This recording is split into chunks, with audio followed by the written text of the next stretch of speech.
నీ మీద నాకు ప్రేమ పుట్టింది, అది చచ్చేంత వరకు పోదు.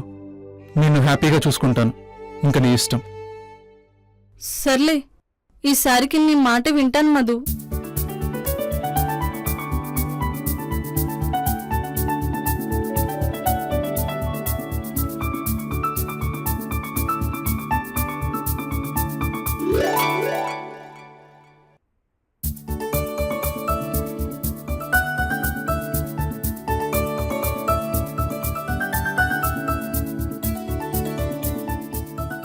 అంకుల్, నేను చెప్పాను కదా మా సీనియర్ డాక్టర్. నమస్తే సార్.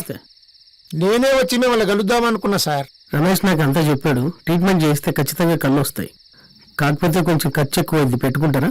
పర్లేదు సార్, ఎంత నేను చూసుకుంటాను. రమేష్ చెప్పండి సార్. ఫార్మాలిటీస్ అన్ని దగ్గర చూసుకో. అలాగే సార్.